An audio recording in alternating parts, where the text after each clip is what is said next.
Hi everyone, how you doing? Howie here. It's just got our new intro, and excited about it. We're making step by step changes, and we're beginning of the new year. And first thing I want to do, I want to say a sincere thank you. So over the holidays, we took a little break on December 23rd, 24th was our last filming, and then we did one right at I think it was January 3rd, and I said we'd be back strong this week, and here we are. So, but I asked you to spread the word, and what was so cool is that we really are growing, and so obviously the word's getting out there, and it's really satisfying. It's really satisfying to meet new people, to hear from people from all around, everywhere. It's amazing around the world, and every age, male, female, and I'm look and so diverse in the sense of interest. So as we grow, as we just continue to evolve and talk about different aspects of culture and find our common ground and maybe the areas that we're not so common, but that we want to be in the same room and speak, it's exciting. So I say really a sincere thank you and a new year, and I'm excited. So what I want to do today is I found some really I have so much stuff. I don't know if we could do it all. There's so much stuff going on, and it's not just your typical stuff.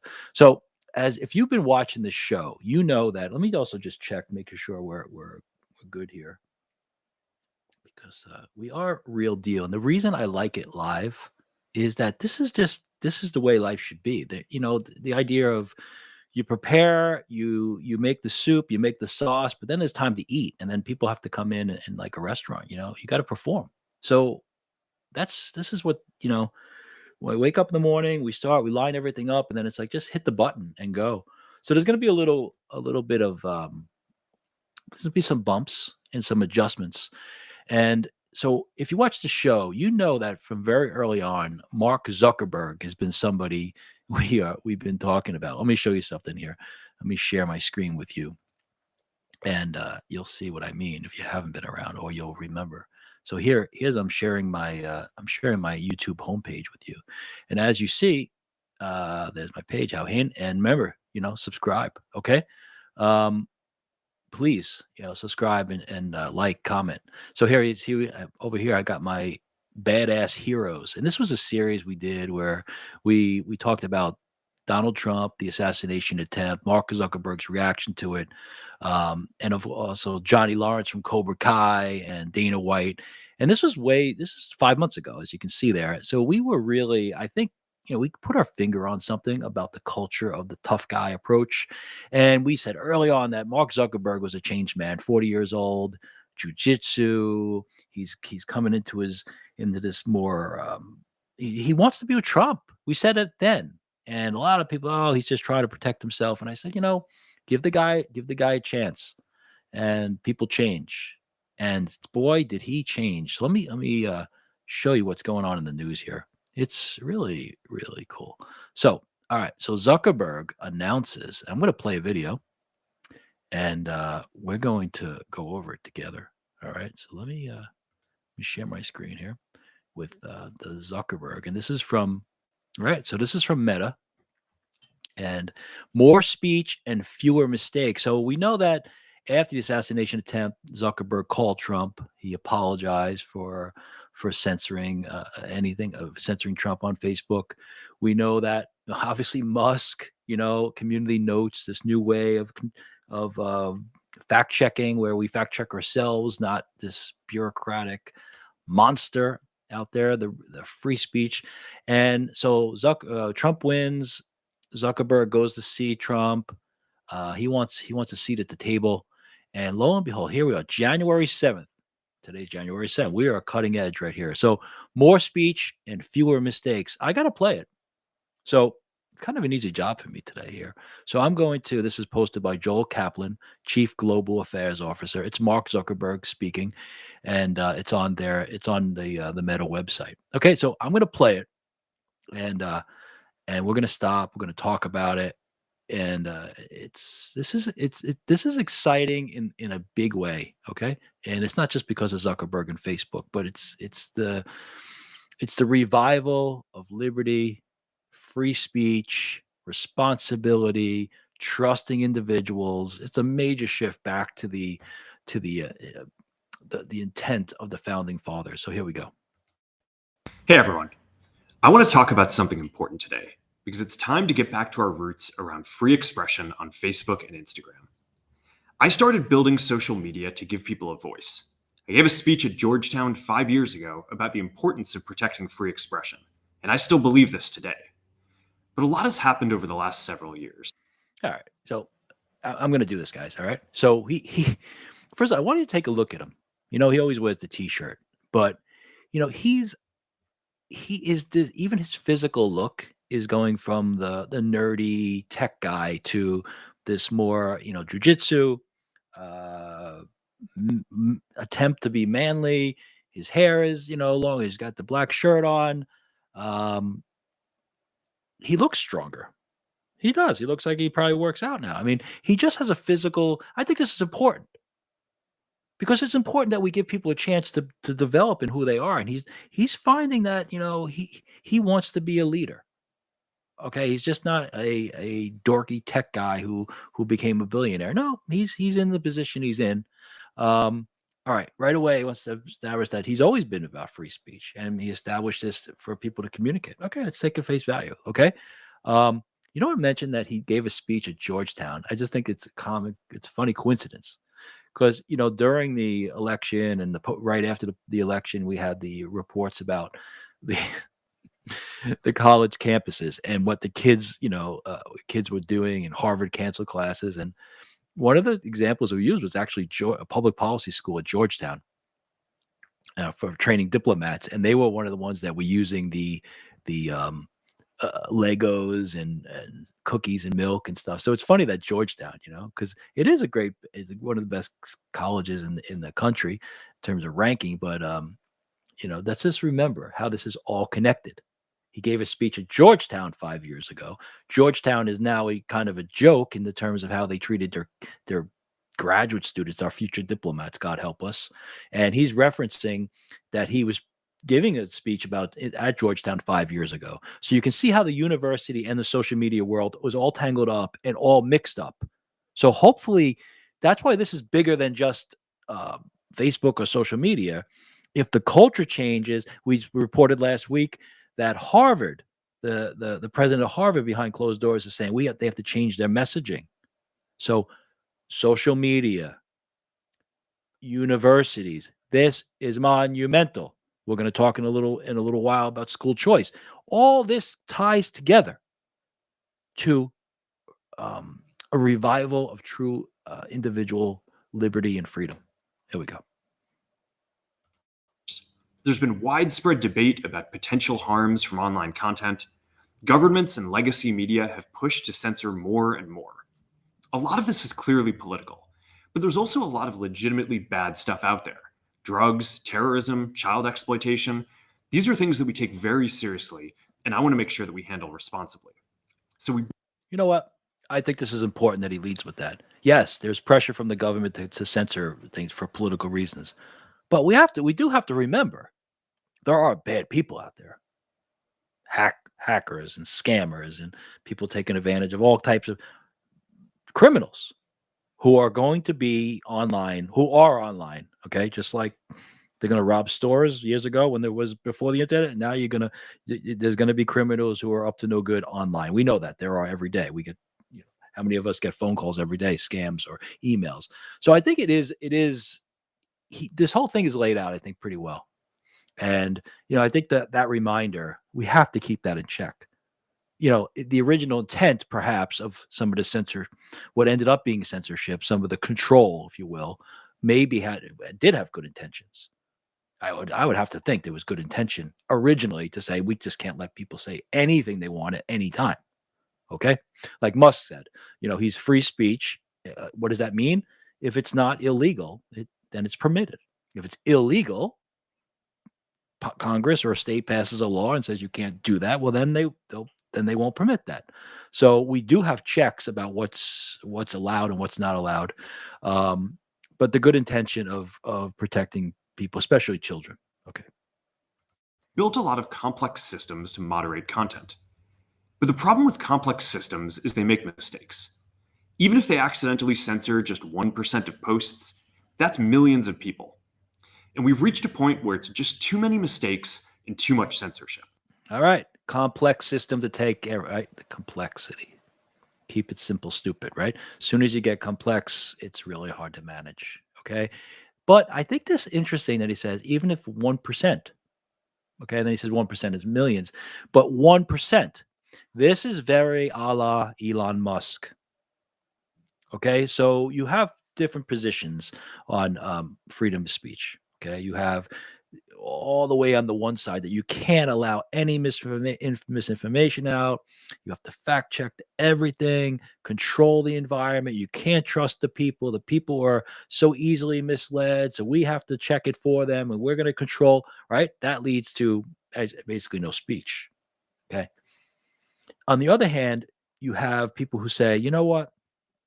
It's so dangerous. It is dangerous. And it is dangerous to have misinformation. And it is dangerous to have people lie. But if one person loses their free speech, it's worth it to risk, so it's a risk reward balance, right? And, Musk is really on the one side that, yes, we have to protect people. And yes, there's a risk. But if somebody loses their voice, then in a sense, we all lose our voices. Like we have to, we have to be on the side of freedom of speech because that seesaw tips so easily. It's like the free will issue with God and God giving man free will, humans free will. Of course, it can be used wrong, but the chance of using it right is outweighs the other approach that God could take, which is just to create robots, make us robots, and make us act correctly at all times. There'd be no humanity as we know it. So, in order to have humanity grow and choose to become more like God, God gives us free will, which can be used poorly. Well, freedom of speech is very similar.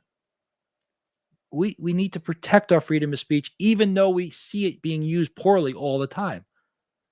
Because if one person is censored and loses their voice, in a sense, we all lose our voices. Okay, so that 1% reference is clearly he wants to sit next to Musk. He wants to be with Musk and Trump. The recent elections also feel like a cultural tipping point towards once again prioritizing speech. So we're going to get back to our roots and focus on reducing mistakes, simplifying our policies, and restoring free expression on our platforms. More specifically, here's what we're going to do. First, we're going to get rid of fact checkers and replace them with community notes similar to X, starting in the US. I mean, I give him credit. He's not trying to hide that he's copying Musk. I mean, he's coming right out and say it. Get rid of these. Who are these people, these fact checkers sitting in a room? I mean, okay, let's be charitable. A guy has a job, he checks the facts, but it's an individual, right? So it's consolidated power of one person or two people or group. Community notes, similar. Let's right. Look, I froze the screen. Similar to X. All right. Kudos. There's your competitor. That's what they're doing. He's going with it. I like. You know what? He's growing on me more and more. After Trump first got elected in 2016, the legacy media wrote nonstop about how misinformation was a threat to democracy. We tried in good faith to address those concerns without becoming the arbiters of truth. But the fact checkers have just been too politically biased and have destroyed more trust than they've created, especially in the US. So over the next couple of months, we're going to phase in a more comprehensive community notes system. Second, we're going to simplify our content policies. All right, one note on that. I mean, he begins to do it more and more. He's throwing the media and the government under the bus here. Okay, he's saying he tried to work with them. This is going to be this whole approach he takes. That after the election, the media was hounding so hardly, so aggressively, the danger of this misinformation. That he tried his best to work with them, and it's true. But it was all propaganda in order to interfere with Trump. Okay, this is the wishy-washy. This is wishy-washy because they were, and this is where some people say, well, now Trump's in power, so that's why he's going that direction. It's just to save his own butt. And in 2016, when Trump's not, when Trump is elected, but the media is really in control, he went with the media. In fairness to the critics, there's wishy-washiness here. But again, where is he now and what's he doing? And get rid of a bunch of restrictions on topics like immigration and gender that are just out of touch with mainstream discourse. Whoa. Limitation on immigration and gender. I got to play that again. I'm going to play it again. Hold on.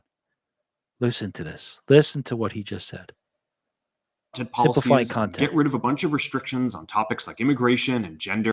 Get rid of restrictions on topics. I got it frozen. On topics like immigration and gender.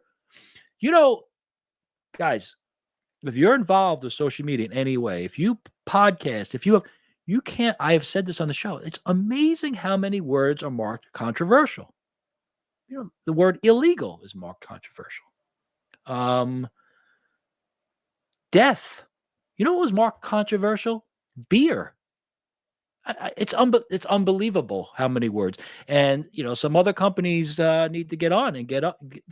Follow X, follow now Meta, because it's on topics like immigration and gender. You can't. Abortion is considered a controversial word. The topic may be controversial, but the word is controversial.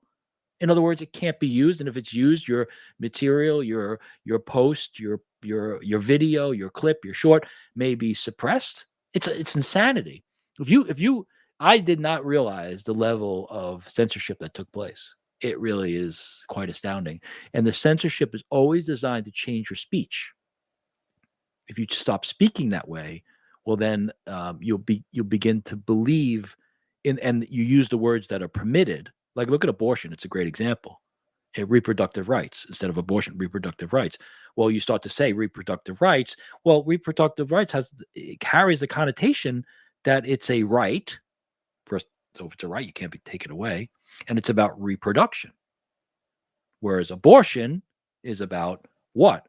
The end of something, terminating what? Pregnancy, which is what? A life that begins at conception. So by getting rid of the word abortion and using reproductive rights, you can see how powerful the language is. So the censorship isn't just about an inconvenience. It's about changing the way people think, public opinion. We spoke last week, a couple weeks ago, fantastic article by David Samuels in the Tablet about how Obama, and his reign really began to help cultivate how people think through public opinion. That are just out of touch with mainstream discourse. By the way, immigration and what was it? Two topics: immigration and gender are out of touch with mainstream. Whoa! Now we're concerned with mainstream. I thought mainstream doesn't matter. I thought mainstream like a month ago was a problem. If you were mainstream, you were the problem. Now it's wow. So all these people a month ago that was speaking about, like, for example, with the transgender in sports, I use the expression, why, if this 0.01% is interfering with the entire female sports arena in the NCAA, why should the 99.9% be inconvenienced? The mainstream. Well, that sounds like Mark Zuckerberg's right on board with this. You know what? Also, he's married. He has children. The jiu-jitsu is huge. When you fight, when you wrestle, when you box, when you compete, it changes you. It becomes a natural sense of a reminder of combat in the healthy sense, and my space and your space, and rules that are fair, and may the best man win, or the best woman. And gender that are just out of touch with mainstream discourse. What started as a movement to be more inclusive has increasingly been used to shut down opinions and shut out people with different ideas, and it's gone too far. What was meant to be inclusive has actually turned in on itself and now is exclusive. This is just like Joe Manchin. Joe Manchin leaving the Democrat Party, becoming independent. He threw them under the bus last week. We did a video. Do you see? This is why I'm excited about the show, and I'm excited about. I mean, it's really growing, and please continue to spread the word. But this is why I'm so excited. Also, people say they have it on during the day while they're working or they're driving or they're. And we're gonna get onto other platforms, and it'll be more convenient. We're doing everything we can, but we got to grow it the right way. But the reference here to Joe Manchin is relevant because Joe Manchin said they tried to take the extreme and make it mainstream. That was the expression I used. Trying to mainstream the extreme. And that's what he's saying.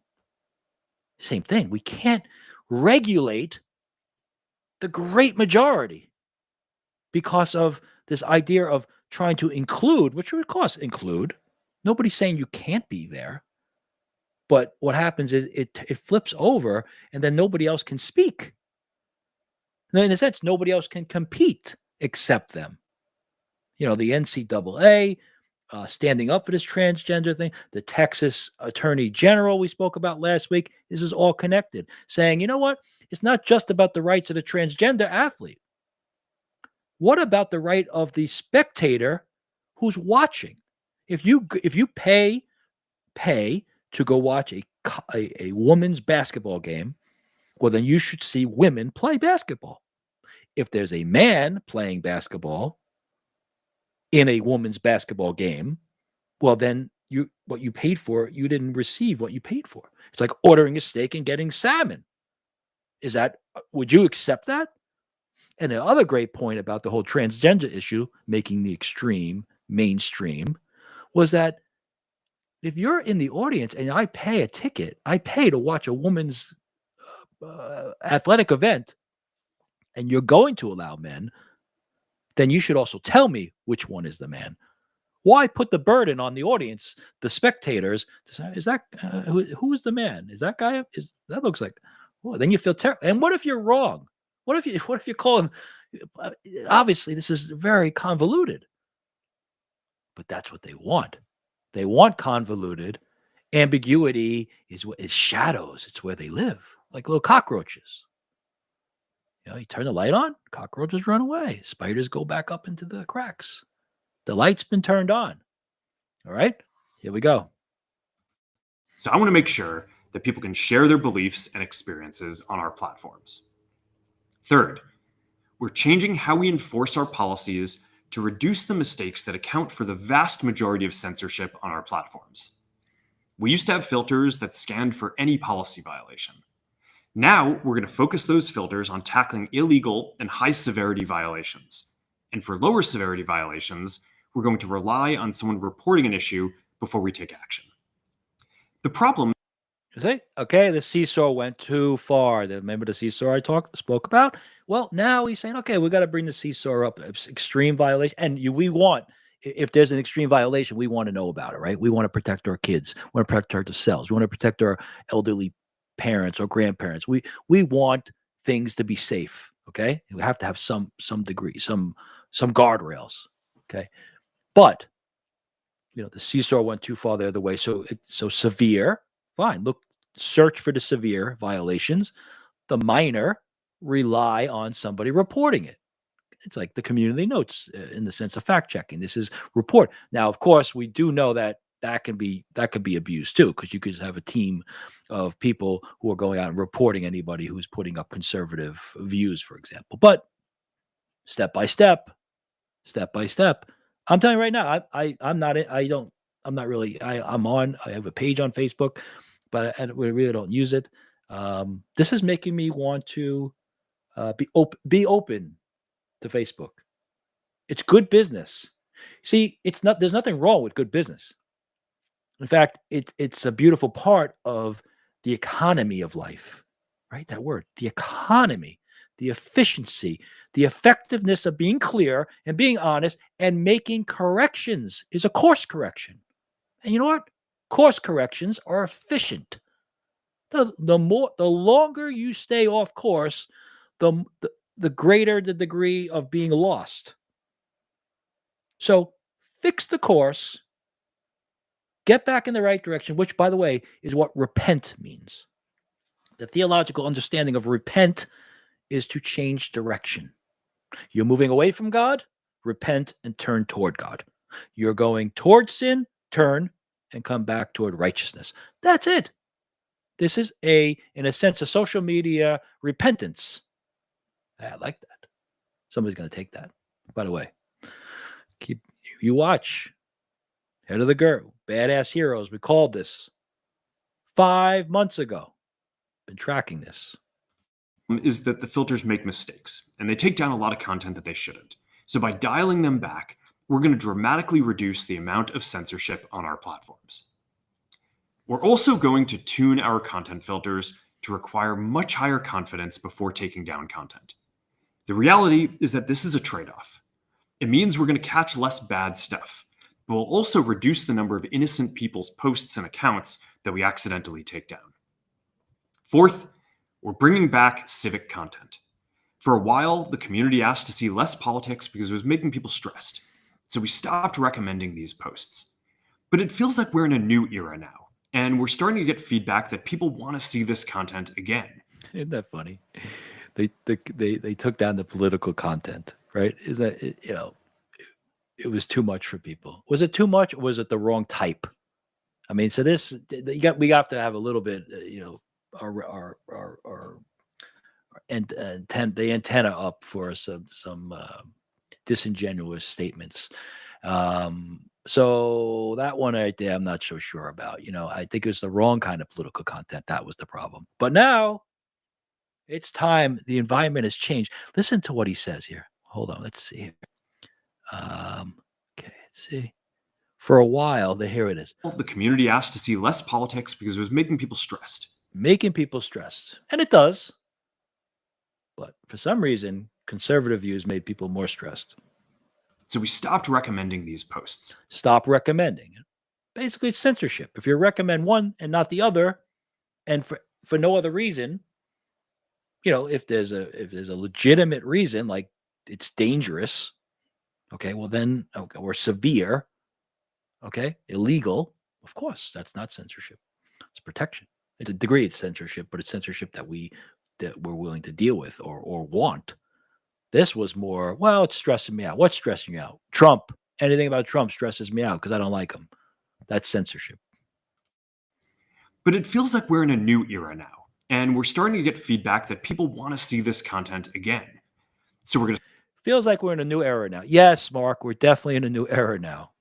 Okay, and he's being sucked into it. And we're going to start phasing this back. People are asking for it. He's a businessman. The customer's not happy. Well, guess what?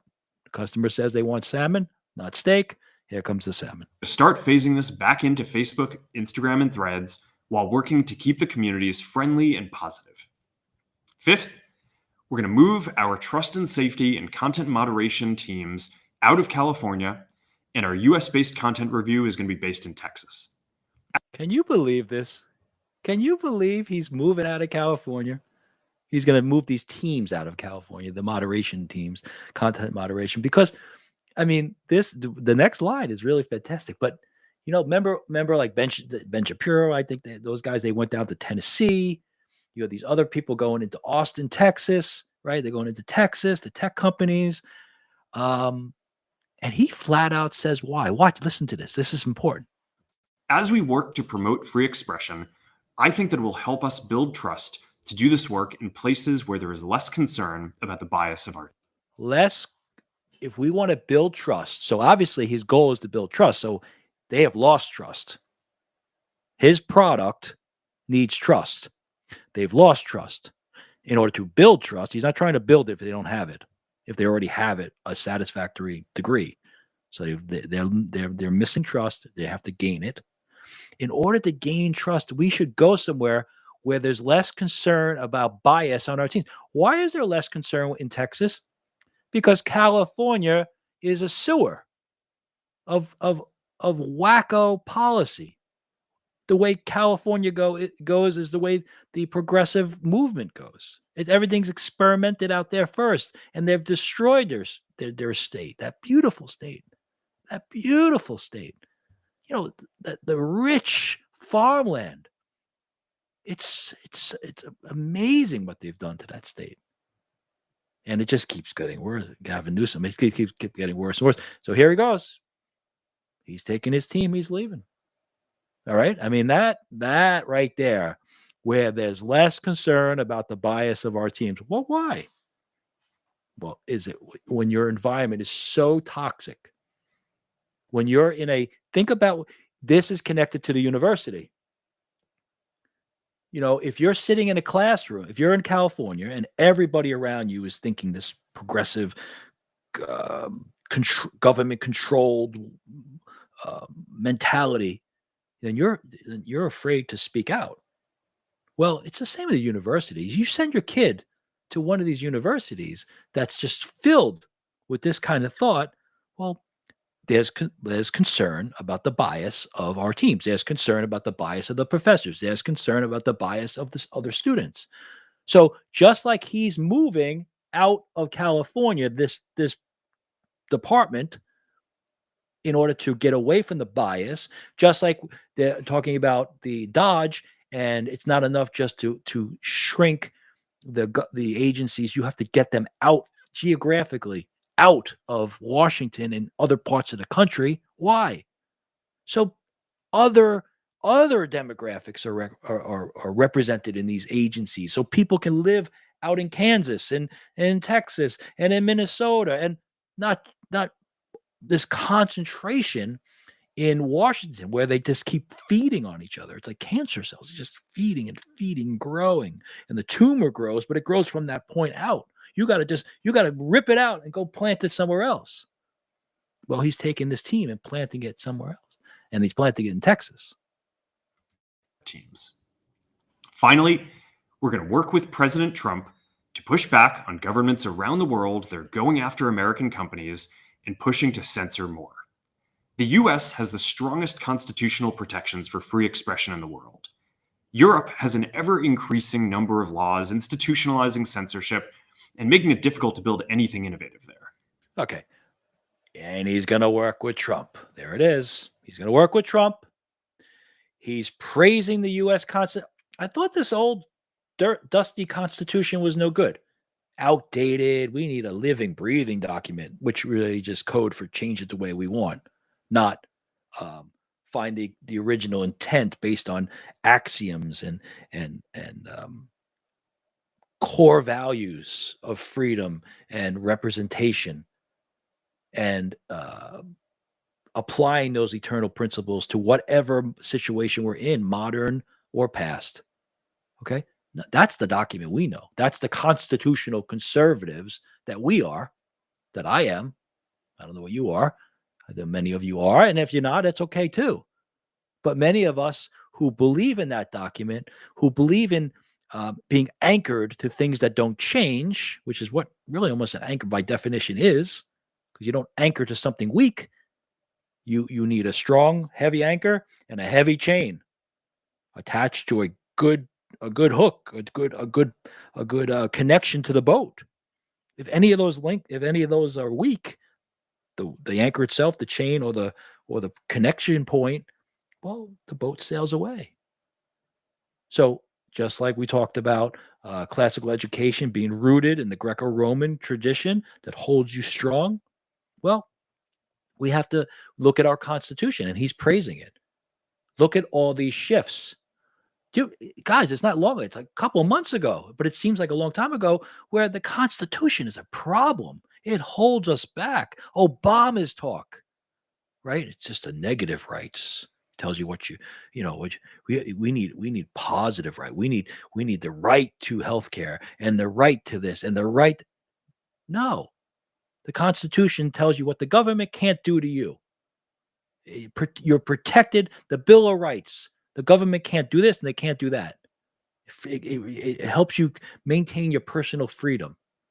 It's not this big giant nanny mother who's just providing things for you constantly.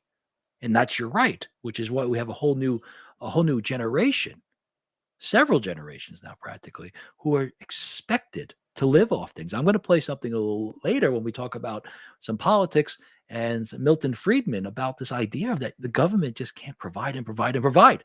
All right, so staying on focus, praising the Constitution, and on the flip side, criticizing Europe. I thought Europe was the model. I thought Europe was the liberals' mecca. Look what they do in Sweden, and look what they do in France, and look what they do in Germany. Oh, they're wonderful. And we have this old dusty constitution we got to get rid of. Nope. Now Constitution's back in style.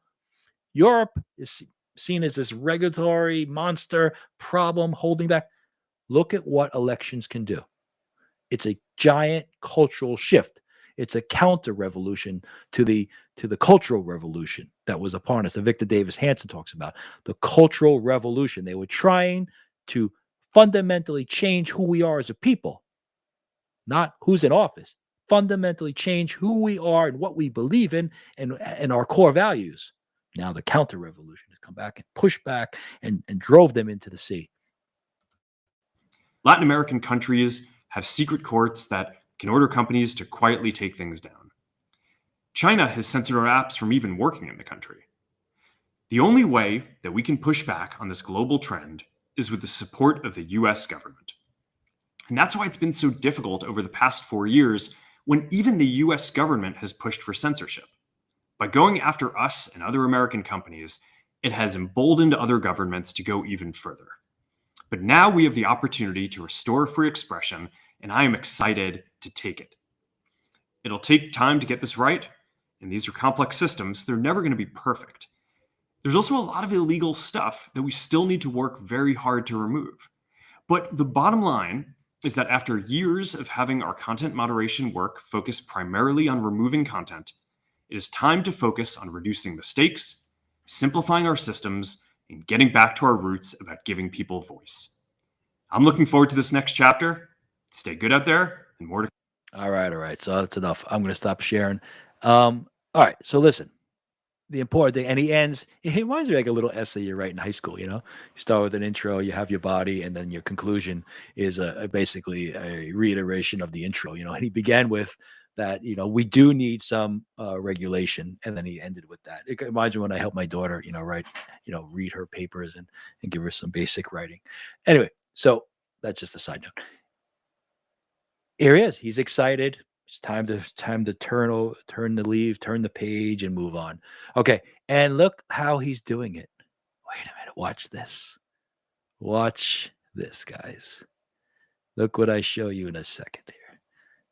When you tune in here, man, I do my research, and I got a lot of good people out there sending me stuff. Okay, so here we go.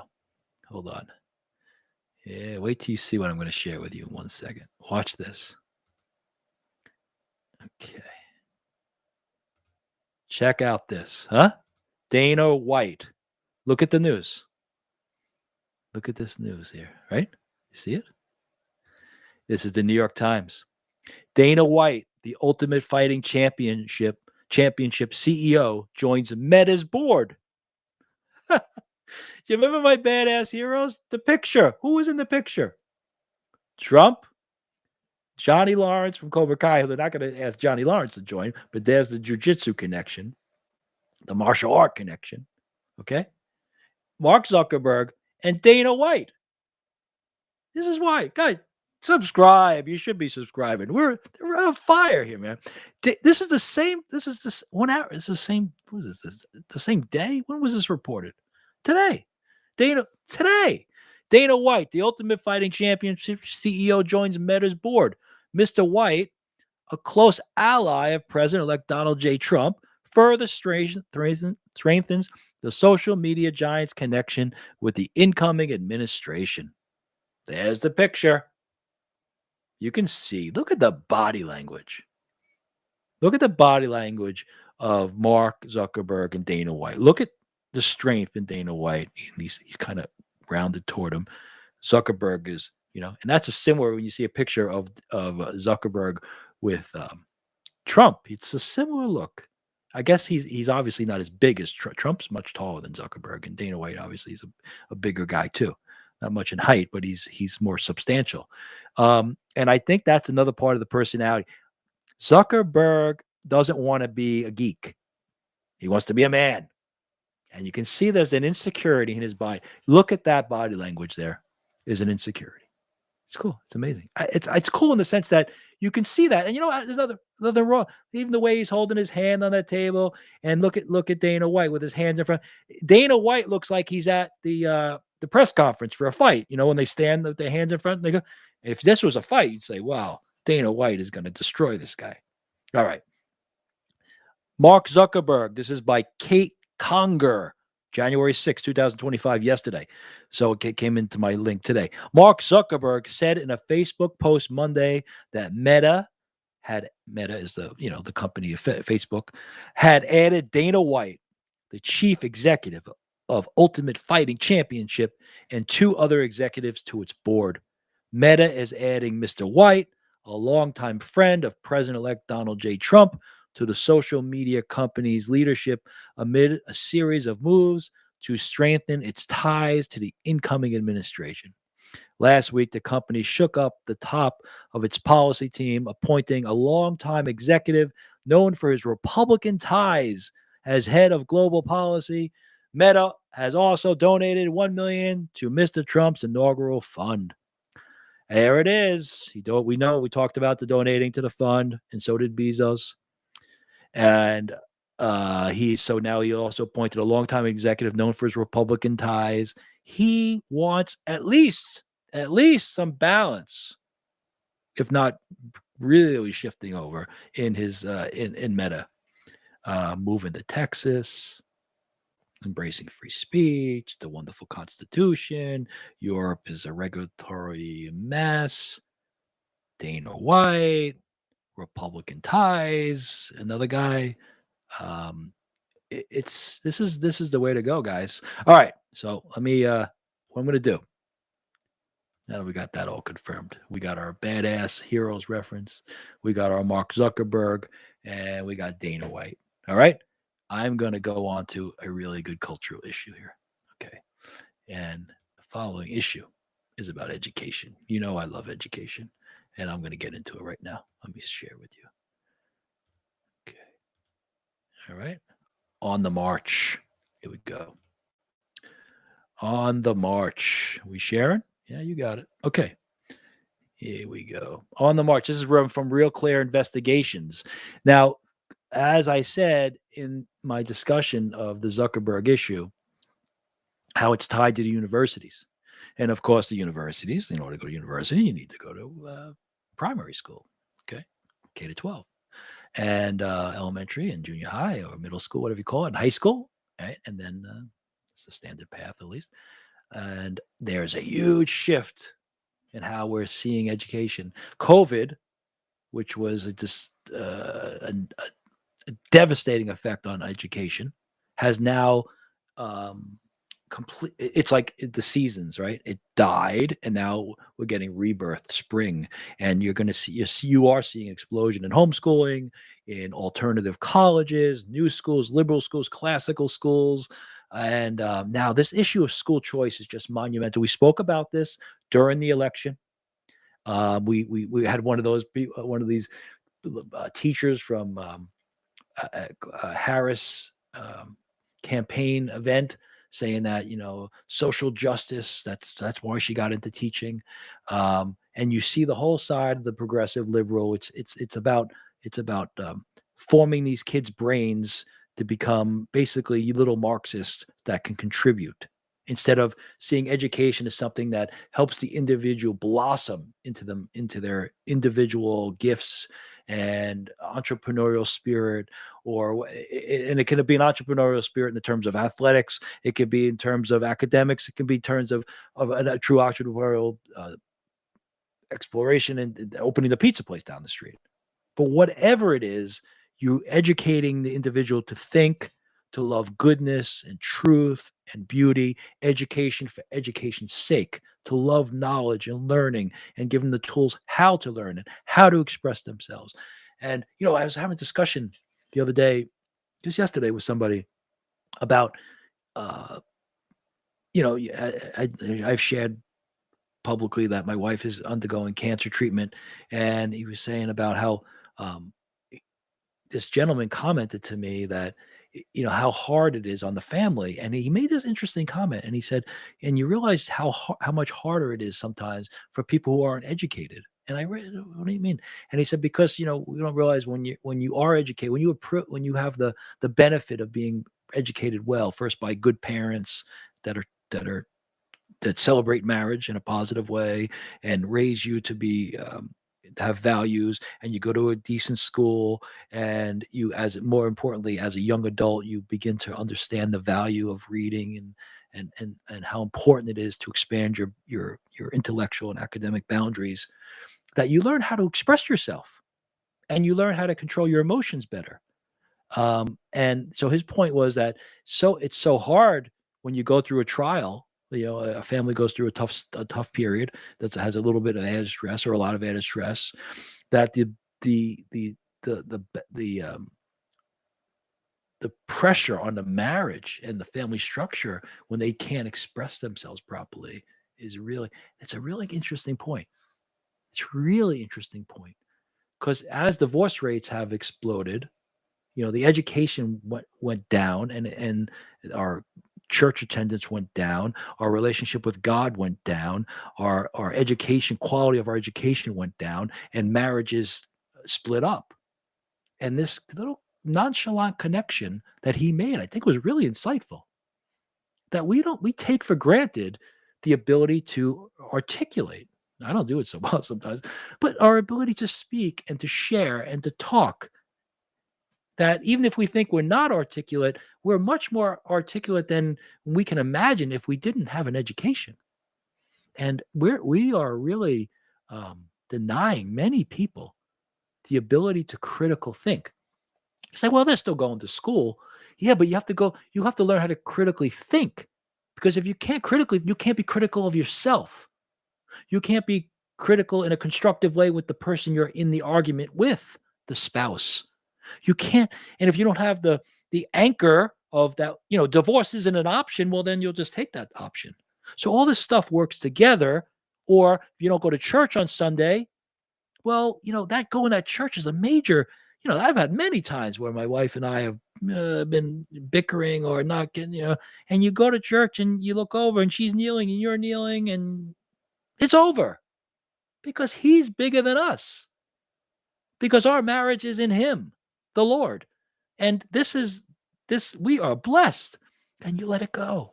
And you reboot and you start over. You restart the computer. You restart the marriage. You begin again. You walk out of Sunday church. You walk out of a Resurrection Sunday and you begin again.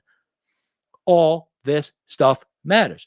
Freedom of speech, education, religion, democracy, the ability to make mistakes, the ability to have to pay for those mistakes, because that's what makes the mistake valuable, when you have to pay the price. Okay? And all that gives us empathy for others. All right, here we go. On the march, school choice takes its fight from red right to blue.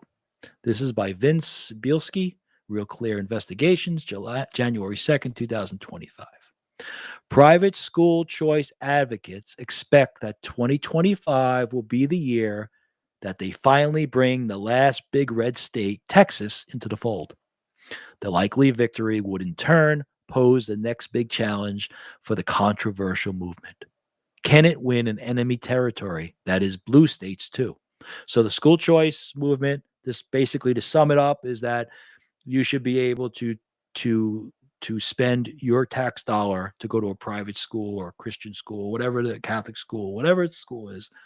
That's not the public school choice, and not the local school district, because you may not like the quality of their education. You may not like what they're teaching. You may not like the morals and ethics that they're pushing at that school. And, it actually puts pressure on the public school to it. It's competition. If the public school's fantastic and doing all those things then you're going to go there and they'll get the money. If not, you take that allotment. And this is, there's different ways I'm oversimplifying, but you take, instead of paying 8,000 to the public school, even though you don't go there because you pay for the private school, you take the 8,000 that was going to go to the public school and you spend it on the private school. You know what would happen to private school enrollments? Right through the roof. And you know what'll happen with the public schools? They'll have to compete.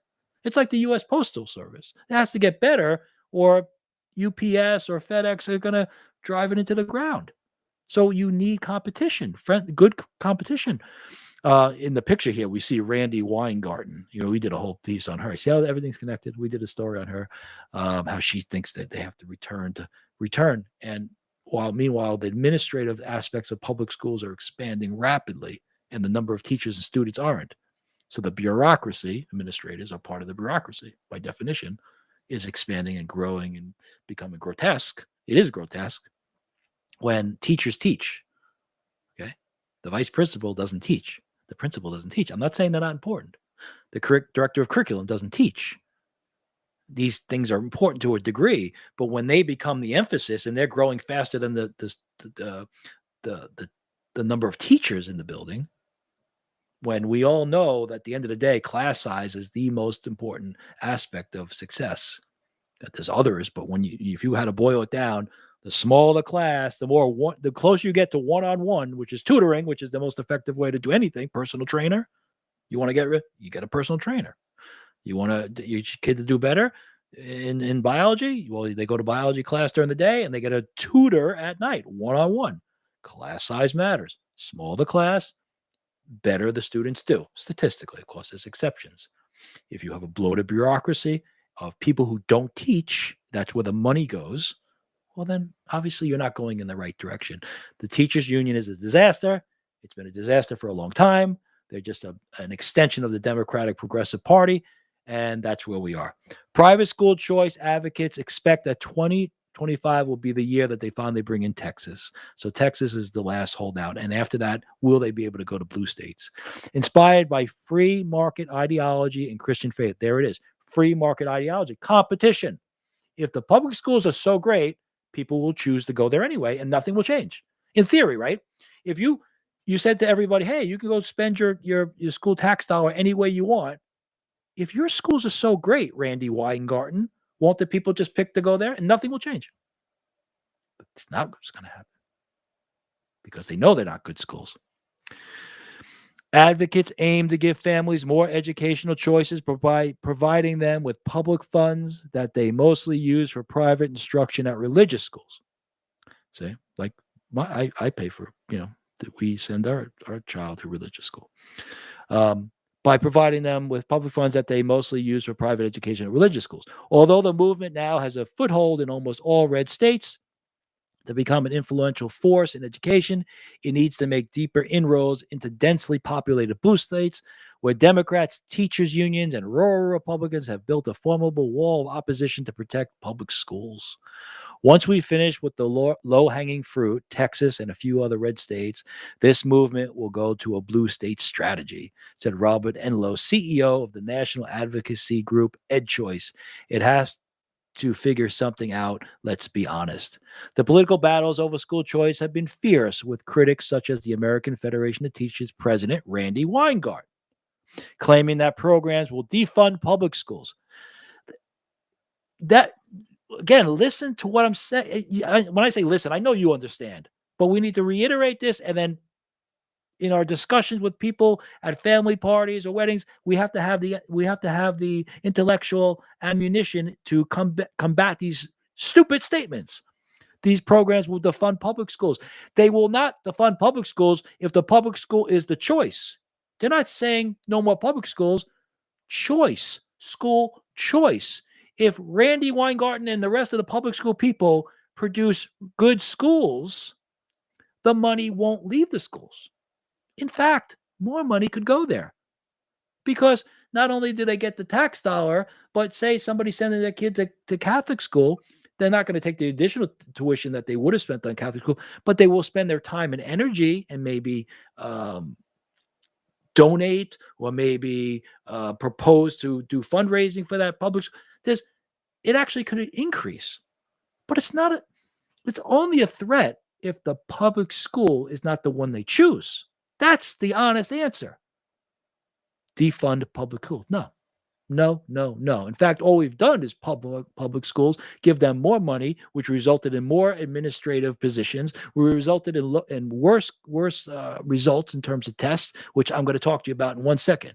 In November, where voters killed a new program in November, in Nebraska, where voters killed a new program in November, an attack ad from choice opponents depicted supporters dressed in suits storming into public school classroom and intimidating children, drawing protests from state senators who called it ridiculous and insulting. An attack ad, right? The students dressed in, I mean, that's kind of silly. Okay.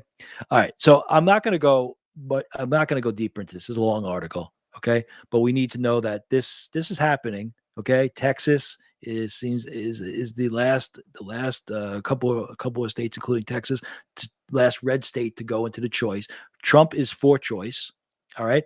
I think the takeaway right here is this Randy Weingarten quote. This sticks out to me. I'm going to say it again. It's important. The political battles over school choice have been fierce, with critics such as American Federation of Teachers president, that's the union, Randy Weingarten, claiming that programs will defund public schools. I've said it 3 times. I'm going to say it a 4th. That's not cogent. It's a categorical mistake. Nobody's defunding anything. People want the choice to spend their money how they choose to educate their children. If the public schools, like a free market model, are competitive and better choice, that money will go right back to the public school. It will never leave it, in a sense. Your child's there. You choose to keep them there. Nothing to worry about. Defunding means like there's some kind of implication that a law is passed saying that they're not going to get that money. No. In theory, you could give the state school choice, and in theory, not $1 could leave the public school if everybody chose. So you know what? Make the public schools better, and you won't lose any money. Randy Weingarten. Okay. This brings me to my next one. Here we go, which is connected to this. It's right here. All right. And it's beautiful because it shows you what blue states, red states are working on these things, and blue states are working on this kind of nonsense. New Jersey ends basic reading and writing test requirement for teachers. Think about this. Okay. We're talking about school choice, right? They want New Jersey Education Association called the test requirements a barrier for educators. This is by Fox News, Lindsay Cornick, published January 5th, a couple of days ago. And this is from NGEA. This was their announcement. We need you to take action. Last year, New Jersey eliminated the Ed TPA, a barrier to becoming a certified teacher. Now it's time to eliminate another barrier, the basic skills test. Urge Governor Murphy to sign S-1553 right away. All right, here we go. I'm just going to sum this up. Teachers in New Jersey will no longer be required to pass a basic reading, writing, and mathematics test to be eligible for public schools, according to a new law. Act 1669, which was signed into law by Governor Phil Murphy, Democrat, in June, went into effect on Wednesday at the start of the new year. The law aims to tackle teacher shortages in the state by removing what the New Jersey Education Association, NGEA, a teachers union, called a barrier to certification in 2023. The law states the School Board of Education shall not require a candidate seeking a certificate of eligibility with advanced standing, a provisional certificate, or a standard instructional certificate to complete a Consumer of Education approved test of basic reading, writing, and mathematical skills, including but not limited to the Praxis Core academic skills. If you're a teacher, you're familiar with the Praxis test. In order to obtain a certificate of eligibility, a certificate of eligibility with advanced standing, a provisional certificate, or a certificate, educational certificate. Okay, institutional certificate. Sorry, that's a long-winded. I need to read all that. In other words, to get certified, you don't have to take the basic skills test. right? New Jersey eliminated that barrier. It's time to eliminate another barrier, the basic skills test. What do you think? Do you think listen, I'm all for people that have other knowledge to go into classrooms, that have life experience. But do you think the answer, this is the answer. They can't get teachers. All they do is keep giving. They want to give teachers more money and better benefits. And listen, I know many teachers. Okay. I've been a teacher. My wife's a teacher. So I'm pro teacher. Okay. I'm pro everybody. I shouldn't even say I'm pro teacher, like I'm against other people. I'm just about every honorable job in the world. I'm pro. All right, teaching is an honorable profession, very important, and it's hard. But there are a lot of hard jobs. So is making pizza. All right. So if you're going to an attorney, do you want him to have a law degree? If you're going to, how do you? If you, I mean, we do have to have some standards, though, right? I mean, I think saying that you need a teaching degree, maybe not. Or you need to have a master's, no, maybe not. Or maybe you have, but I think basic reading, writing, and math skills, that's probably, so this constant need to water down, grow the administrative side of public schools, um, talk to public school teachers. All they do is complain about how much paperwork they have to do now, which is to satisfy the bloated administrative staffs because they have to do something. They have to do something to pretend to be needed. So they create paperwork that has to be filled out from these teachers, which is less time. So the classrooms get more crowded. The teachers are spending more time filling out paperwork for the bureaucrats who shouldn't have been hired in the first place. Then the teachers are frustrated. The teachers leave the career. They go to private schools, or they retire. And now you have a teacher shortage, which means that you had two teachers, now you have one. So the class size gets bigger because the one has to take over two rooms. So it's a bigger classroom, more bureaucracy, more administrative. It gets, again, the theme of cancer, metastasizing cells over and over again. Every time the Democratic progressive movement is involved in something, that's what you get. You get more unhealth. The degree of unhealthiness increases. Okay. Meanwhile, the free market, Judeo-Christian approach, constitutional conservative approach to this, the libertarian approach to this, the classical school, Greco-Roman, all these nice titles that we can have is free market, compete with each other, let the best man win, like let the best man win. Let two competitors, let the X and Facebook, let the best social media win. Let them compete. Let the public school compete with the Catholic school or the Christian school or the private academy, whatever it be. Let them compete.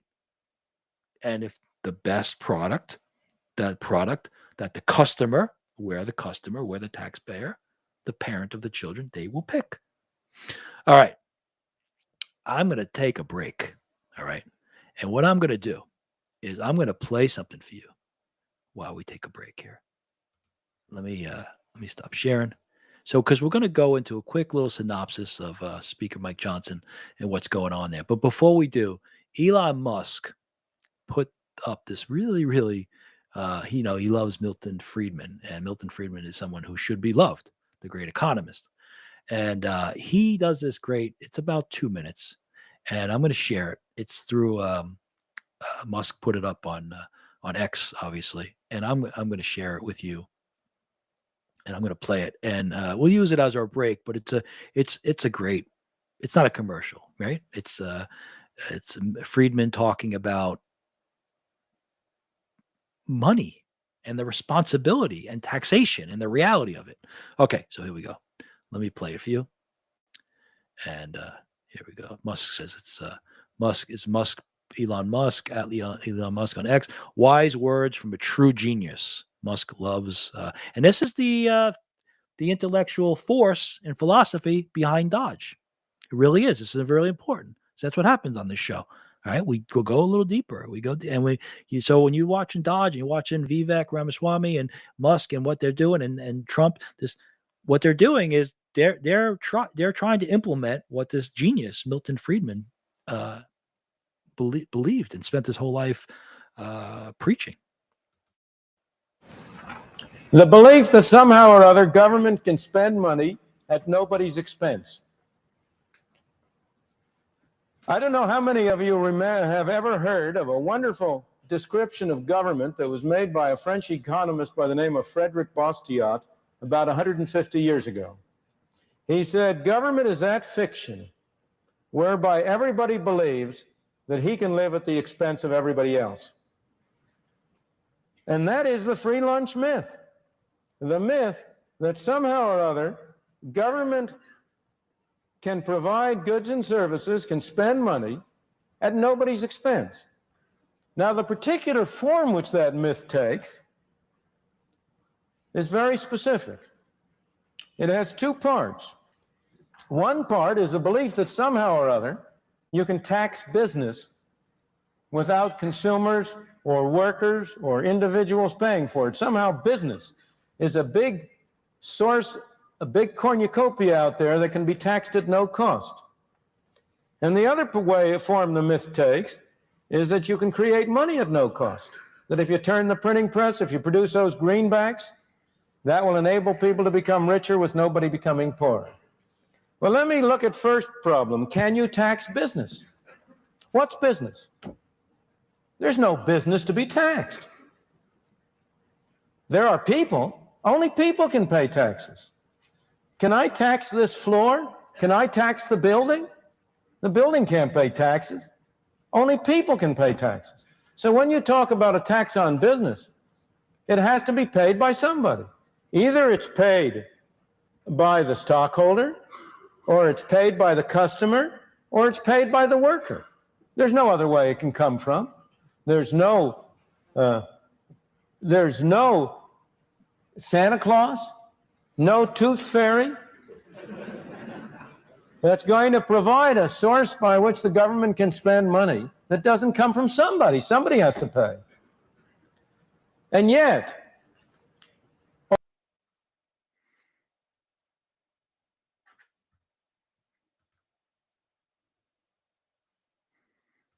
All right. So there we go. There's the genius Milton Friedman.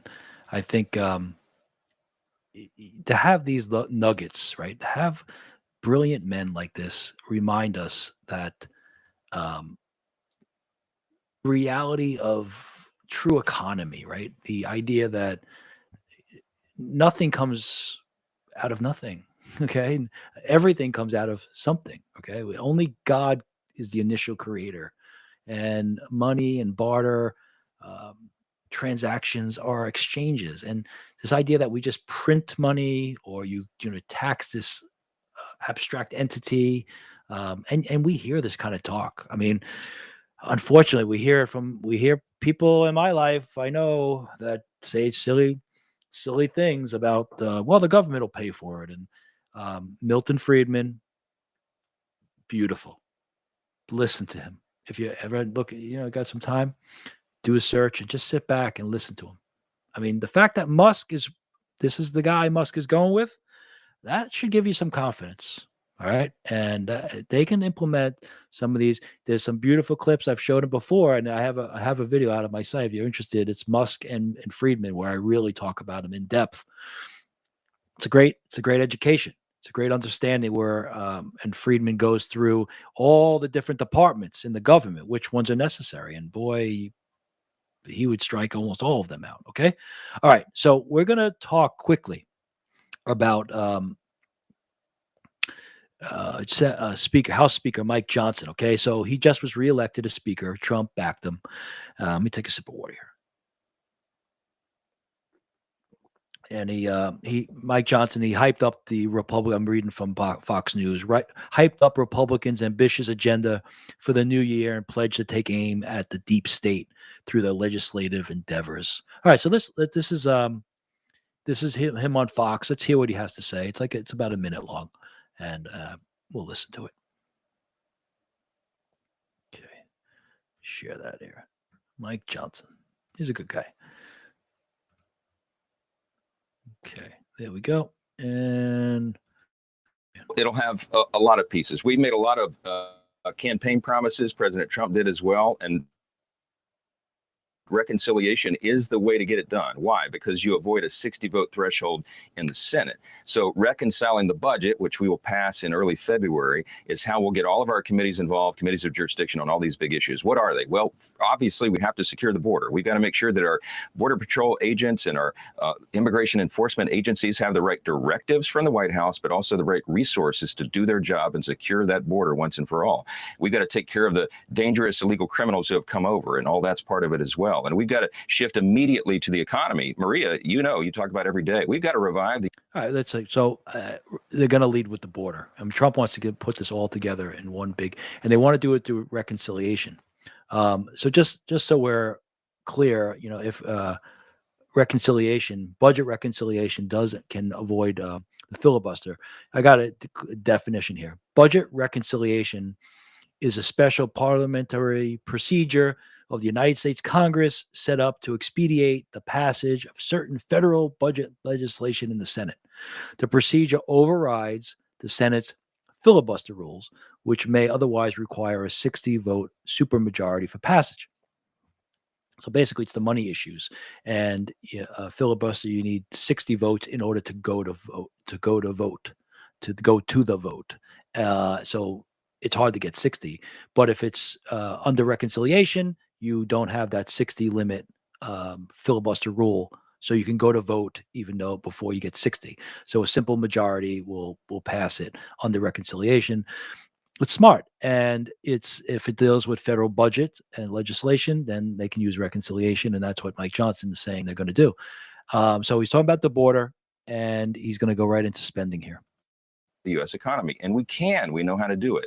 Part of that is preventing the largest tax increase in U.S. history, which would happen automatically at the end of next year if we don't get our ducks in a row. So we're going to make sure that happens. We're going to incentivize American companies to manufacture in the U.S. again, and we're going to make sure that the regulatory burden and the red tape that has smothered our free market is reduced and eliminated. And we're going to be dismantling the deep state all along the way. We're going to restore American energy dominance.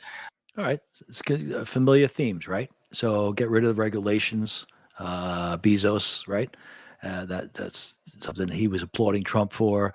Again, Musk and Ramaswamy with Dodge. You have to incentivize corporations to come and stay in the United States and send this, and that results in jobs.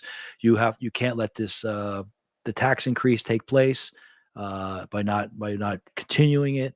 So, I mean, these are all fundamental things. You have to keep the more money that people have in their pocket, the more they can invest in their community, invest in their business, invest in their home, and all that results in more transactions, which opposite, Milton Friedman, that's his point. You need to have the actual resource.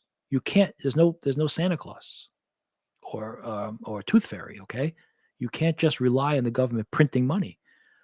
So decrease the taxes, decrease the size of government, get rid of the waste, close the border, which has a huge financial consequence, this open border, right? People just go to the emergency room, come into public schools, illegal immigrants just going into the public school. Are those illegal immigrants paying tax dollars into the public school? No. Are those illegal immigrants paying money that's going to support the local hospital? No. So who pays for it? The taxpayer. So all these issues are connected. That's why it's so out of control, because all those issues were just running wild. Now you rein them all in. You rein in the taxes. You rein in the regulatory restrictions. You rein in the censorship. You emphasize free speech. You emphasize the entrepreneurial spirit. You emphasize fair play. You emphasize choice and options and personal freedoms. That results in creativity and spending resources in a positive way, spending time and energy, not your time and energy trying to avoid taxes, not your time and energy trying to get around regulations, time and energy to think how can I avoid the government from interfering with me. And you spend that energy in being creative and expanding your business, new customers, and then getting money and saying, how can I expand my house, which results in the contractor coming down the street and having to build a deck, and he gets paid, and then he hires 2 guys to work for him to build the deck, and on and on and on. It works. It's always worked. But this myth, the Milton Friedman tooth fairy comment, the Santa Claus comment, is really, really right on. There's somebody I know very well, and they're young, and they said it really hurts my heart. It hurts me when they talk. Well, the government will just spend it. The government will just. They really believe this. The money has to come from somewhere. That's why having gold-backed, right, dollar, right, was so important. Now it's nothing. And that Bitcoin, and now we have all these other manifestations of monetary policy. Because at the end of the day, if you and I lived out in the frontier, and I made bread and you made candles, you would give me the amount of candles for the amount of bread that you think it's worth. And if I asked for too many candles, then you'd say no.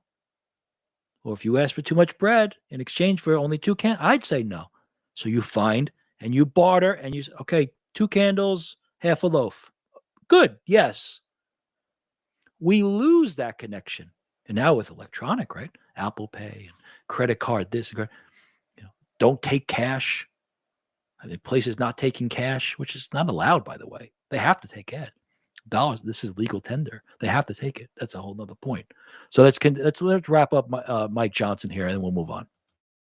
So many different pieces to this, Maria. They all have to work together. And of course, the president has asked us and really needs us to address the debt limit crisis before that hits in June. So a lot of moving pieces, a lot of things to negotiate, a lot of opinions on all that. So we'll be working long, long hours with whiteboards, making sure every Republican is on board. Because remember, I'll be dealing with the smallest margin in U.S. history for much of the first 100 days. But we're going to get it done. All right. So there we go. So there's Mike Johnson. And let me get rid of the share. So, and he does that little reminder at the end. That's political. I like this guy. He's a nice guy, I think. But he wants to remind voters that he's got the smallest majority in history. So don't yell at him. I don't like that comment. I mean, I understand where he's coming from, and we do have to realize it's a tiny majority. But you got to get things done, and that's your job as Speaker. You got to rally the troops. You got to get the Republicans all the vote. If the Republicans vote, we're in good shape, and that's your job. That's why you're the Speaker. And the president has endorsed you, and everybody's behind you. So I get it. You're reminding us that it's but do your job. Okay, that's like you send your best player out, and he's like, "Yeah, I'm gonna go get him, coach." But the other guy's pretty tall. No, I don't want to hear about the other guy being tall. I don't want to hear about the slight majority. Do your job. You're the Speaker of the House. You're third in line for the presidency of the United States. I don't like those little comments. Reminds me of Rush Limbaugh in the old days, Rush was so bright and he had such wisdom. And that was the kind of watch that comment. That's a little, you ever in sports, I coach, I always tell you, and competition's coming up and all of a sudden somebody's ankle hurts. Their ankle doesn't hurt. They're nervous about the competition and they're hedging their bets. My ankle hurts this way. If I don't perform well, I could blame it on the ankle. No. Nonsense. You focus and you perform. You don't focus on the competition. You don't focus on the injury. You don't focus on what could go wrong. You go perform, which, by the way, leads me to what a transition. Here we go. What a segue to something really great. So a coach I know, I'm not going to say his name. I would like to say his name, but he didn't give me permission. But he shared something with me, and I'm going to share it with you. It's on Instagram, and it's a great coaching moment. And it kind of leads us away from politics and brings us into the coaching and toward the spiritual and the more traditional cultural aspect of life. And here we go. Let me bring it up. It's on Instagram, and it's good. Okay. It was posted by, let's see. Let me share first. Okay. All right. You see that? Yeah, you guys see it, right? Good. Okay. All right. So let me go back to it. Okay. So it's posted by Ryan Blair, and he posted this little he wrote this. Never underestimate the power of having a great coach. And so it's a boxing scene. And I'll play it once, maybe I'll play it twice to make sure we can hear it. So let's listen carefully. And there's something here for us here. Here we go. All you got is 15 minutes. Can you be strong for 15 minutes? Can you? Yeah. Listen, your concentration's weaving a little bit. Pick it up. Okay. Pick it up. Okay. Don't pull it straight out. Bend your knees and be strong on the inside and go around them. Let's control the outside. Look, the fire's coming. Are you ready for the fire? We're firemen. Okay. We are firemen. Got it, Coach. The heat doesn't bother us. We live in the heat. We train in the heat. Yeah, let's go. It tells us that we're ready. We're at home. We're where we're supposed to be. Flames don't intimidate us. What do? We control the flame. We control them. We move the flame where we want to. And then we extinguish them. Let's go. All right. You know what? I got to do it again. I'm going to go through a couple of these lines. But the guy who sent this to me, he reminded me of that this guy actually ends up winning the fight. And so it's really, there's a comment here by Andre Michael. He says, this speech almost made me quit my 9 to 5 with no notice. All right. So we're going to go, and I'm going to go through it one more time. Right. And this is what he's saying, man. And then we're going to talk about really what's going on at a deeper level and the role that we can play in other people's lives and the role they play in our lives and what true coaching is. Part of true coaching is many aspects of true coaching, but sometimes we get caught up in the wrong things, man. And it's not just coaching for sports. Let's go through it one more time. So he's going to end and he's going to start again, and I'll stop it a few times. You got 15 minutes. Can you be strong for 15 minutes? All right. First set, you got 15 minutes. Can you be strong? He asked him. He's putting it on him. Can you be strong for 15 minutes? He's reminding him that this is going to come to an end. This pain, and this is whatever's going on in your life, in my life, what this episode, this phase, it's going to come to an end. It's going to be over. There's a timeline here. The game's going to end. And of course, our life's going to end. But we divide our lives up into moments and segments and phases. And think about it. This hits home, right? My wife with the chemo, and I don't care. I talk about it because it's part of who I am. She's got chemotherapy. That's gonna come to an end. Keep your nose down. You got 15 minutes. Can you stay focused? Can you do it? You got 7 more treatments. Can you do it? You got 8 more hours to work today. Can you do it? You got 3 more months to finish the semester. Can you do it? Right? Sports bring it all. Okay, you got 15 minutes. Can you be strong for 15 minutes? That's the question for us. Can we be strong for 15 minutes? Let's keep going. Can you? Yeah. Listen, your concentration's weaving a little bit. All right. Now a nice, good little correction moment. I'm noticing something. Your concentration's weaving a little bit. He's not beating them up. He's not making them feel bad about it. He's identifying. He's identifying what has to be corrected. Which makes sense. You're tired. I'm tired. My wife's tired. We're all tired. People get tired. You need a friendly reminder. I notice you're a lot focused. Somebody sent me a reminder today. Actually, now that I think about it, about the podcast, and that it was exciting because it's an encouragement. But stay in shape, right? It was to someone. It was like stay in shape. In other words, be healthy. Things are growing. It's great. Stay in shape. Good, healthy reminder. Coaching moment. Focus on what makes you healthy. If you're not healthy, you can't help others. If you don't have a sound mind, you can't teach others. If you're not you don't have clarity to observe the culture, how can I talk about the culture in a positive, healthy way? So if I want to do this job, it was his point, and can continue to do or expand your healthy habits to be healthy so you can continue to do this, which is great. And it's the same. What are you doing? And what do you see in your family and friends around you that you can help them? You can remind them, stay healthy, stay focused. All right. I see you wavering. I see you're losing focus. Let's go. Pick it up. Okay. Pick it up. Okay. Nope. Pick it up. Pick it up. You see that energy? You can speak life into people. This part of coaching is missing. People are afraid to raise their voices. The Bobby Knight stuff, throwing chairs. And of course, this goes sometimes it's over the top. Never think coaching is about technique. Yes, there's an aspect of it. That's big. The aspect is big. How to put your foot and how to hold your hand, how to do it. Yes, important. I think about Jesus carrying the cross. He had somebody help him carry the cross. He fell, and the soldiers recruited Simon, help him carry the cross. Jesus had somebody help him lift it up.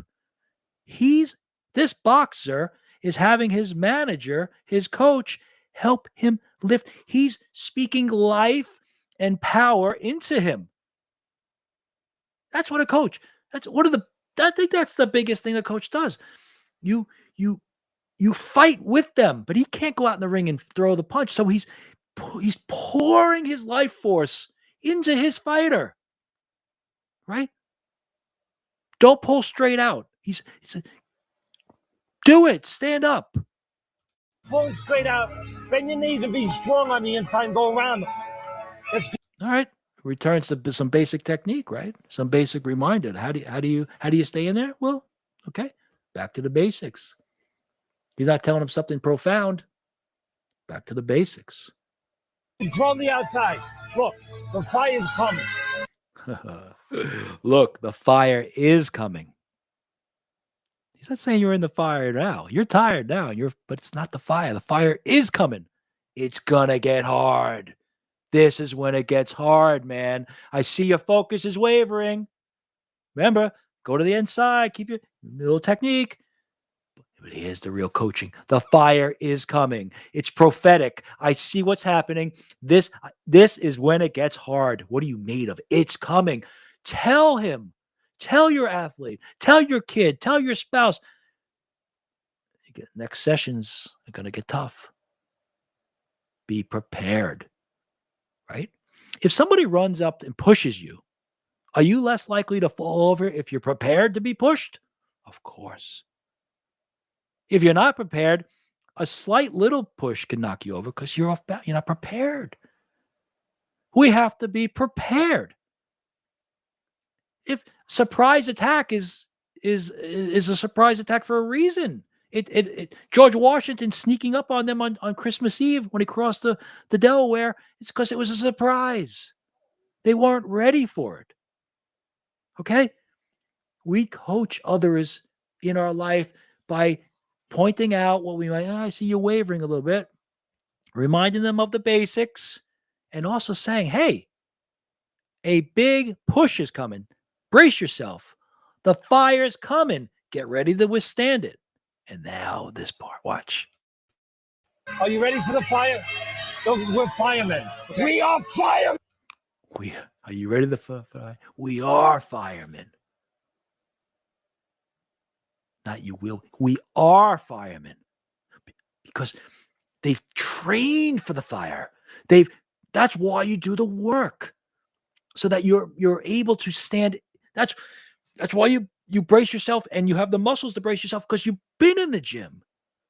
You've done the homework. You can take the test. You've been faithful. You have prayed.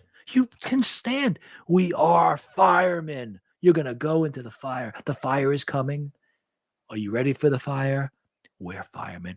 We are firemen. And look at the voice, the power of the voice. Got it, Coach. The heat doesn't bother us. We live in the heat. The heat doesn't bother us. We live in the heat. You practice in the heat. You practice in the fire. You're used to this kind of pressure. Go live. Do it live. Perform. We train in the heat. Yeah, it tells us that we're ready. We're at home. We're where we're supposed to be. It tells us that we're home where we're supposed to be. So the fire isn't something to avoid. It's not something to scare us. The fire reminds us that this is where we're supposed to be. This is the spot I'm in. I'm going to have another Bible verse for you, right? Jesus says, but for this purpose, I came to this hour. It's John 12:27. It's a great verse for life in these kind of moments. But for this purpose, should I ask the Father to relieve me of this? And Jesus responds to himself like a rhetorical question. Should I not have to go to the cross? But for this purpose, the purpose of dying to free everyone else. But for this purpose, I came to this hour.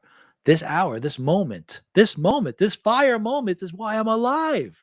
The athlete is alive for the pressure. Instead of avoiding the pressure and pretending you have a weak ankle, you thrive in the fire. You want the fire. You want to take the last kick. You want the three-pointer with no time left on the clock, with ticking down 1 second and you shoot. You want that.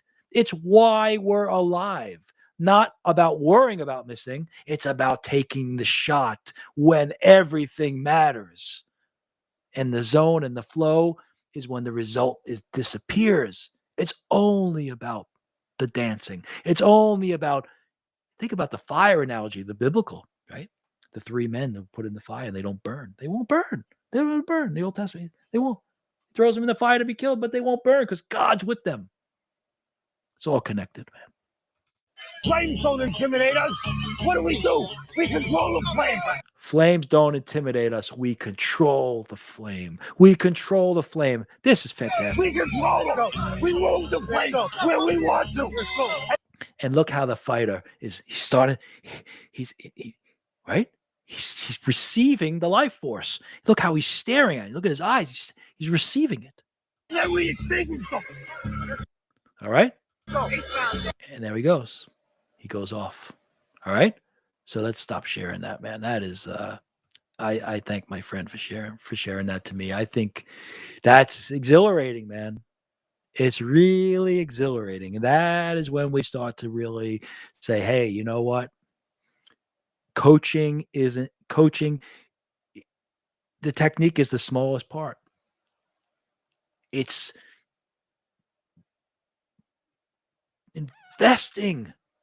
investing your life force into the other person so that they can go perform. It's fantastic, man. And the great coaches always have that. It may come in different manifestations. It may not always be very loud, but there's such a focus and such a commitment that life force is spent that way, in the commitment, in the due diligence behind the scenes. And then there are the vocal ones who are on this in the fire with you. I'm in the fire with you right now. In there. All right. I'm going to end with something that's really nice. Okay. I'm going to make a little transition. The same gentleman who shared this with me, he's Puerto Rican, and he said he was at an event this week. They celebrate the Three Kings. I guess they do some kind of I don't know, I guess a Puerto Rican holiday that's associated with the Three Kings, the Three Magi, which was this weekend. Okay, which represents the non-Jew, the Gentile, acknowledging the kingship of Christ. The great philosophers, the kings, the astrologers, searchers, the open-minded, the everything we talk about. The Magi represent what we want to be, the searchers. Opened eyes, clear, pure hearts, clean minds, pure heart, chaste bodies, healthy, looking for truth. And they find Jesus. But at the same time that the celebrated Magi's come for Jesus, somebody else comes to Jesus too. The shepherds.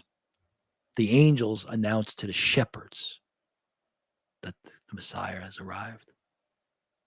And I like that image, you know. The Messiahs are coming in. I mean, the Magi are coming in, and the shepherds to adore. The wise, the wealthy, the ignorant, non-educated, and poor. Right? The two extremes come to adore. And I wrote something about that. I'm going to share it with you, and that's how I'm going to end today. I really like this. Okay. So here's my blog, okay? Make sure I'm sharing. I always have to go back to make sure. I get paranoid that it's not working. All right, so there's my little Magi, right? There he is, Howie Hain. Okay, HowieHain.com. There's my Magi. And this is called Wise as Doves. And it's about the shepherds coming. It's about the shepherds. And it's connected to everything we spoke about today. Everything's always connected. Here we go. Wise as doves. I wrote this on December. Wrote it and posted around this time. December 26th, day after Christmas, 2017. And there's that beautiful image, that Rembrandt. See the Rembrandt? Rembrandt, the angel appearing to the shepherds, 1634. Wow, look at that image. Look at that image of Rembrandt. Wow, it's beautiful. Look at that angel, right? The angel is announcing to the shepherds. Oh, the shepherds are startled. Boy, aren't they? Aren't they? Isn't it interesting? When an angel appears, there's always fear. The fear. Whoa, the otherworldliness. Whoa. Wow. Okay? So he appears to the shepherd. Look at that paint, that etching, the drawing. It's magnificent. Okay. Here we go. We're gonna start with a Bible verse.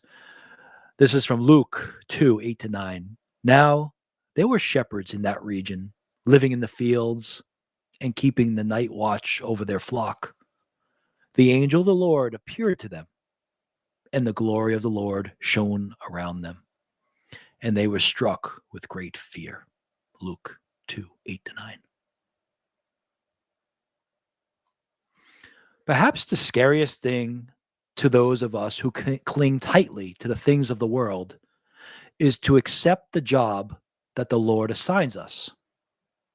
Oh, how so many of us are so quick to long for greater adventure. Yet, when it comes to those humble little shepherds to whom the angel of the Lord appeared, we are perhaps even quicker to long to be one of them, sitting quietly upon a gentle hillside, effortlessly tending to a passive flock, while the always full moon provides a soft, ever so appropriate illumination from above. But we are liars, for there's nothing less romantic in each one of our daily lives or more mundane. We simply have to be honest, or at least consistent. It all depends on how we look at it. If we see the shepherds in such a delicate light, then we also need to see ourselves in the same. For before the angel appears, the shepherds were hardly posing for picturesque landscapes. Perhaps it is for this very reason, their realness, their authenticity, their holy simplicity, that the Lord chose them to be present when he revealed his glory. It is exciting. We have a wonderful choice. Either our boring lives make us just the kind of people to whom God prefers to reveal himself, or our lives are a lot more exciting than we ever imagined. Either way, what is vital to making such a decision true is sincerity and genuine gratitude.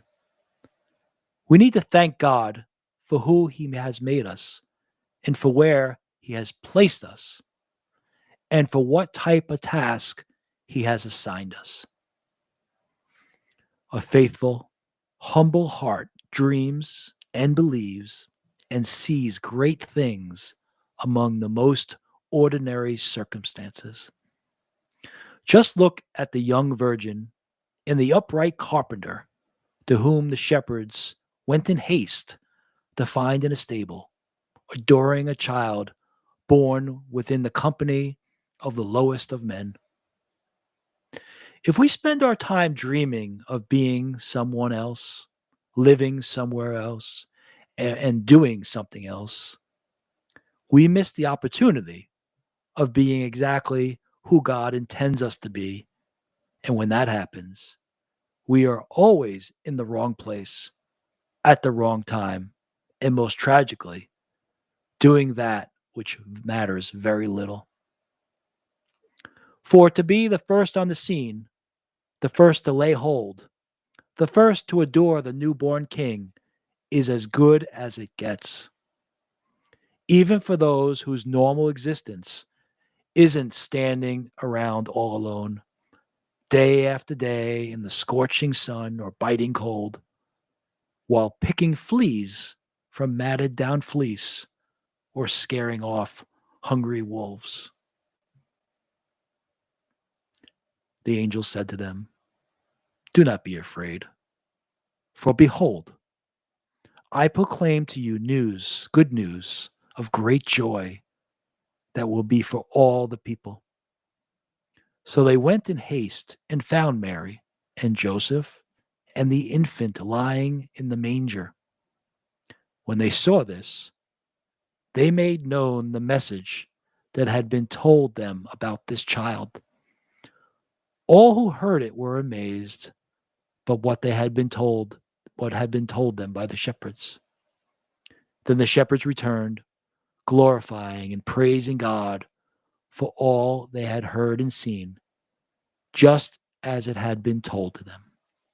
Luke chapter 20, 10, 16 to 18, and verse 20. It's a great reminder that where we are and who we are and how we are and those around us is where God is placing us. It doesn't mean we can't work to improve. It doesn't mean we can't change. But when we're longing to be other than where we are at the core of our being, then we're missing the entire point. God has made us who we are for this particular moment, like that Jesus, but for this hour I came to this purpose. But for this hour, you came to your purpose. You are exactly where you need to be. I'm exactly where I need to be. We just need to be Christ in that moment. We need to be truth in that moment, and honesty and kindness and all the virtues. Pick a virtue, any of the virtues, and be that virtue in that moment. And then you're the best you can be. You're the best version of yourself, as they say. The shepherds were just being shepherds. There was nothing romantic. There was nothing certainly glorious about being a shepherd at that moment, until God chose them simply for being real and then brought them into great glory. Glory that 2,000 years later, we're reading about them. And what they witnessed, we haven't witnessed. So think about this next time you see the shepherds. Who are the shepherds in our lives? Whoever's doing the most rotten, dirty job you can think of. Think of the job that you least want to do, and that's the shepherd. And think of that person being chosen by God to see his glory, to reveal to others his glory, to see the babe and tell others about the babe, to be on the scene, right? That's who God chose. He also called the Magi. So wherever you are, if you're a Magi, if you're a shepherd, or somewhere in between, you're exactly who you need to be to bring glory to God. So let's keep searching like the Magi. Let's stay simple and clean and pure like the shepherd. And of course, not clean in a physical sense. They were filthy. That's the irony, isn't it? Nobody was dirtier than a shepherd. But it was the purity and the cleanliness of their intention, their simplicity, their holy simplicity that made them clean. Cleaner than we can imagine.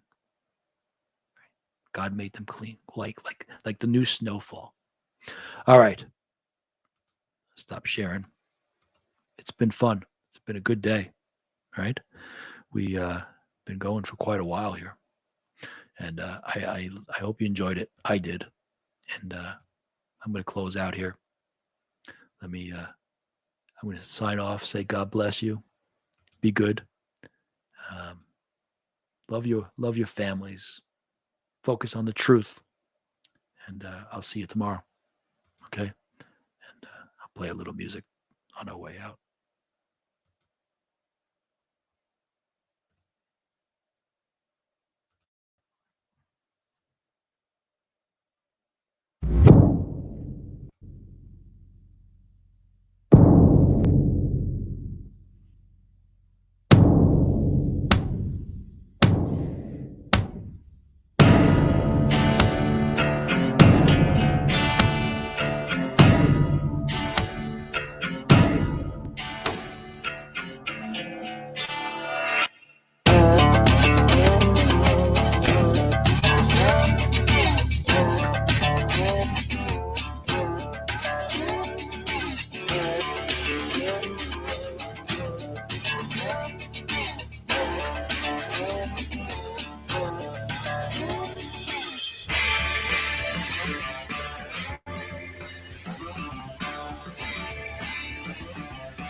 Bye.